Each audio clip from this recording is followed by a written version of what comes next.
Olá, tudo bem? Oi, tudo bem? Eu sou o Oni. Hoje é o primeiro vídeo do canal e eu quero postar esse vídeo ainda hoje, não sei. Eu vou deixar na legenda se eu postei o vídeo no mesmo dia ou não, mas eu quis dar hoje trazer uma dinâmica diferente para o meu vídeo. Eu juntei tipo, a dinâmica de vários YouTubers e quis trazer para cá. Então, hoje eu vou trazer vários easter eggs, detalhes escondidos do jogo e do capítulo. Qual jogo eu tô falando? First Phantom, que é e o capítulo era Iron Bark Lookout. É, então bora começar o vídeo. Jack Nelson, nosso protagonista, ele está sendo transferido de um posto a outro por razões oficiais. No jogo não fala nada porque ele é transferido, só dá esse motivo. Então não tem muito o que ver aí.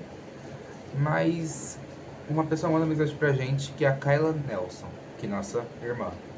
E quando ela manda a mensagem, ela fala pra gente ir numa hamburgueria ali da cidade. A gente vai. Só que nessa hamburgueria vai ter duas pessoas que vão impactar a história de um jeito muito absurdo. E essas duas pessoas que impactam bastante na história são o morador e o velho. Por que elas impactam e como elas impactuam? Tá, primeiro eu vou começar com o morador. A gente vai lá conversar com ele, tá do lado de fora da hamburgueria, e quando a gente vai conversar com ele, ele fala sobre as três crianças que desapareceram algumas semanas atrás. Onde o parque que a gente vai trabalhar, coisa que ninguém informou a gente e a gente não sabia. E ele acaba falando que a população acha que as coisas que pegaram ela foi um chupacabra ou bicho-papão. Ninguém sabe. Algo assim ele diz, na verdade. Não falam que é necessariamente. Mas também, agora o velho. Como o velho ele afeta a história. Quando a gente vai conversar com ele, preste muita atenção nisso. Quando você vai conversar com ele, ele não fala um pio. Ele só te olha de uma maneira muito estranha. E tá bom. Cara, você pode conferir tudo na sua van. Antes de você sair, você pode fechar a porta. Você deve fechar a porta. Quando você voltar, ela vai estar aberta e a porta do banheiro vai estar emperrada. E sabe o que é o pior? Esse velho sobe bem na hora que acontece isso. Esse velho sempre é muito suspeito. E eu vou explicar mais pra frente por que ele é suspeito. Quando a gente termina de comer e paga a nossa comida, a gente vai em direção ao nosso trabalho. Quando chegamos lá, a gente conhece o guarda-Billy da pior maneira possível. Ele pula na tela com uma espingarda assim e dá um baita de um susto na gente. Mas tá bom, né? A gente releva isso. Cara, se vocês perceberem, eu vou colocar uma foto bem aqui pra vocês verem. Enquanto você tá lá se apresentando pra ele tudo, vai passar uma pessoa encapuzada atrás. Eu acho isso muito estranho e... É, muito estranho mesmo, uma pessoa nessa hora tentando encapuzada no mato. Eu acho que não precisa nem precisava explicar porque isso é estranho. Mas tá bom, né? Aí a gente se apresenta, a gente fala que é o novo guarda florestal e fala, beleza, dá as chaves da torre pra gente. E explica e fala que a gente tem que falar com a torre vizinha quando a gente chegar. Então tá bom, a gente vai pra uma longa caminhada. Quando você termina a sua trilha, você já vai dar de cara com sua torre, vai subir e arrumar suas coisas. Enquanto você está arrumando essas coisas, você vai ouvir uma chamada no rádio. Quando você vai ver o Connor, da Torre 12, sua torre ao lado. Se você perceber, dá pra ver ela de noite, tanto de noite, tanto de dia. É uma coisa muito da hora, no jogo. É uma coisa que eu acho interessante. E enquanto você está lá conversando, ele explica tudo o que tem que fazer. Gente, de verdade, vou dar um pequeno spoiler. Ele não te deixa de nada o jogo inteiro. De verdade. Mas então, aí vamos. Pronto, dormimos. Vamos acordar no dia seguinte, nossa segunda noite lá. É assim que fala no jogo, né? Porque a gente chega de noite quando a gente chega. Na nossa segunda noite, o que vai acontecer? Bem, eu vou explicar. Quando o Connor chama a gente no rádio, detalhe, a gente já tomando um café tão tranquilo que eu até esqueci que aquele era um jogo de terror. Quando a gente tá tomando nosso café, o Connor chama a gente no rádio, fala pra gente ir lá resolver um problema que tá na nossa área.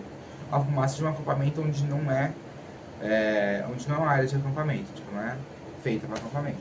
E o nosso querido Jack vai, leva o seu spray de urso, sua lanterna e vai feliz da vida. Até chegar na hora da noite, mano. Cara, a gente sai, parece que tá de manhã, mas eu acho que o sol tá se pondo. Porque aí a gente sai, a gente vê tudo brilhando, aí quando dá um corte, Vai lá de noite. Caraca, mano. Cara, e duas coisas me chamam muito. Três, na verdade. Três coisas me chamam muita atenção nessa parte. A primeira é uma placa, que eu vou colocar uma foto aqui. Tá escrito, eu amo tal pessoa, né?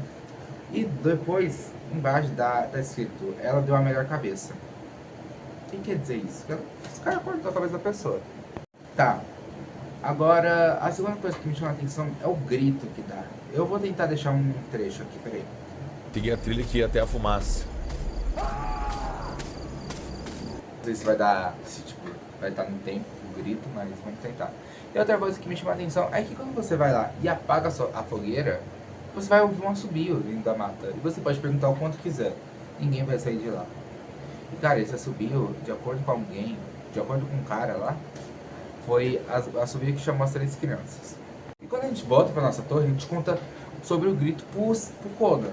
Que outra vez ele vai ser incompetente. Ele falou assim, deve ser essas raposas. Eu ouvi falar que nessa época do ano elas gritam que nem mulheres. Mas era um grito de homem. Então não tem como entender. Tá bom, né? E aí vai lá. Aí faz tudo que a gente tem que fazer. E tá bom. Acabou a noite. Agora vamos pra noite 3. Na noite 3, a gente já começa olhando o mato com binóculos. E quando a gente tá olhando com binóculos, a gente acaba vendo um sinalizador. E a gente vai e vai atrás da pessoa para saber quem era a pessoa. Quando a gente tá lá conversando com a pessoa, ela fala que se perdeu para fazer a trilha, possivelmente atrás das 3 crianças que desapareceram, e acabou se perdendo e perdeu não só do tempo, e não tá achando o caminho. Cara, eu vou ser bem sincero, não importa o caminho que você dê. Vai pela esquerda, vai pela direita, o cara vai morrer pelos caminhos ali, que eu não vou revelar agora. Mas, beleza. E quando a gente tá lá, aí quando a gente ajudou ele, pra qualquer caminho que você dê, ele vai falar, eu tô bem aqui, consigo ouvir seus assobios, só que a gente tá na nossa torre, o cara tá em outro canto. Então não dá nem pra entender. E quando a gente vai ajudar o cara, alguém bate na nossa porta. Cara, de verdade, o jogo é filho da mãe, ele coloca uma música tensa e o cara esmurrando a porta, tipo assim, ó. Tava esmurrando a porta. E é que meu pai é muito forte que é a minha porta, gente. Foi mal se fosse assim na mesa, mas a mesa tá longe. Mas então, aí a gente vai lá e conversa com o Billy, que era o Billy na porta. A gente fala sobre tudo o que aconteceu. Inclusive, eu deixei de contar uma coisa. Há 2 noites atrás... gente, eu vou dar um negócio aqui que eu esqueci de contar uma coisa. Vou contar nesse frame agora. Então, aí agora pra explicar, né? O que aconteceu? A gente tem que explicar pro Billy, porque a gente tá inquieto. E a gente mencionou a caveira. O cara só fala que Deus tenha piedade. Mano, é a frase que representa esse personagem. Que Deus seja piedoso, que Deus tenha piedade. Mano, o cara não cansa de falar isso. E a gente fala sobre a caveira que deixaram na nossa porta. Na noite passada, né? E tá bom. O cara só não liga, só pergunta se a gente tirou foto ou não e danou-se e vai com Deus. Quando você vai descer pra pegar lenha, aparece o seguinte funcionário, o Silas. Mano, olha pro Silas. Agora olha pro velho da lanchonete. Por isso que eu falei pra vocês ficarem espertos. Os caras são basicamente a mesma pessoa. Inclusive sabe nosso nome. A gente vai lá, tem um diálogo com eles. Ele é bem estranho. E quando a gente tá falando com ele, ele fala o seguinte, que veio consertar a torre de incêndio. Tá bom, normal até aí. E a gente fala, realmente, tem que ficar informado. Ele falou, mas algumas incêndios são feitos para queimar. E nenhuma precaução pode pará-los. Tá, nessa hora eu vou assumir, eu fiquei com medo. Aí a gente falou, o que você quer dizer com isso? Ele falou, nada, boa noite, Jack. Mas lembre-se, a sua curiosidade pode levar onde você não quer ir. E o cara sai pra dentro da mata. A gente vai lá e conversa com o Connor. O Connor fala uma coisa que é meio assustadora. A gente conta e ele fala, a torre de rádio está sem consertar há muito tempo. Quem era o cara que a gente falou, né? Bom, ele sabia nosso nome e tá tudo... E é bem estranho. Ou seja, não é uma brincadeira, gente. E o Connor fala, deve ser um cara pregando uma peça em você, Jack. Maluco. o cara falou que aquela caveira era criança. Eu vou deixar até uma foto da caveira aqui. Aí fala que o cara que veio... Mano, era muito de noite. Ninguém vai querer ir naquele parque de noite. Veio pregar peça comigo, cara. Não, mano, isso aí já é demais. Mas tá bom, né? A gente vai... Dorme... Mano, é nessa história aí dá um fecho, assim, que não tem mais quase nada de importante. Aí vamos pular pra última noite nossa na floresta. Que ela acontece o seguinte, a gente tá dormindo e o Connor manda mensagem pra gente, liga pra gente, né? Ele fala assim, então, tem uns caras queimando uma lenha lá e eu não quero que isso aconteça e eu também não tô com paciência pra cuidar disso. Você pode, por favor, ir lá cuidar comigo, Jack? Obrigado, Connor, obrigado. Mas, então, a gente vai lá e cuida e quando a gente chega pra ver, a gente vê isso aqui. Cara, isso é interessante. E a gente vai lá e tira foto, só que aí esqueceu o flash ligado. Os caras vêm até a gente, um cultista vem até a gente e a gente só sai correndo, pronto. Só isso. Mas... E agora? A gente sai correndo, pega o caminho certo, pega a van. Mas e agora? O que aconteceu com tudo isso? Quente aqui, né? Como o culto age até hoje, aonde é esse culto? Bem, eu tenho algumas das perguntas não tem resposta. Primeiro, o culto tem teorias que não agem mais tanto, porque o desaparecimento do parque, eu vou deixar até o nome do parque, uma foto bem aqui, vou deixar aqui, ó. O parque, ele parou de ter sequestros, parou de ter desaparecimentos. Há muito tempo, acho que já desde 2022, 2022 foi o último relato de foi o último relato de desaparecimento. Mas tá bom, né? Quando você chega no... Aí, é isso, né? Existe mais casos desse culto? Sim. Um guarda florestal, eu não sei onde foi, eu não sei onde não lembro onde eu achei isso, na verdade. Mas um guarda florestal já relatou sobre isso, falou que achava foto de pessoas caminhando pelas trilhas enterradas. Eu achei muito estranho. Era um guarda do mesmo parque. Já foi achada literalmente uma mulher no parque inteiro. E ela trabalhava por lá. Ela era muito amada pelo povo.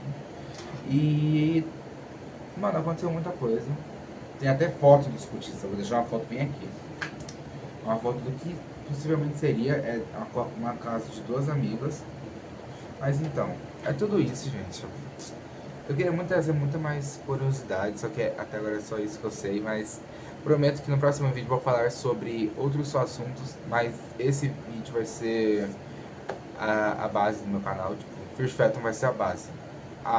Talvez outro dia eu traga o capítulo 5, que é daquele doido lá, da casa, e eu vou dar meu máximo, beleza, gente? Muito obrigado por assistir, espero que tenham gostado. Se gostou, se inscreve, gosta do vídeo, dá o like e ativa o sino para quando eu postar vídeo novo. Não garanto postar muito vídeo novo esse mês, mas mês que vem eu vou amassar nos vídeos, porque eu quero muito trazer muita coisa, tipo, tem roteiro, meu, um monte de coisa guardada sobre muitos assuntos. Muito obrigado por assistir até aqui, meu nome é Oni, e até a próxima, gente. Tchau.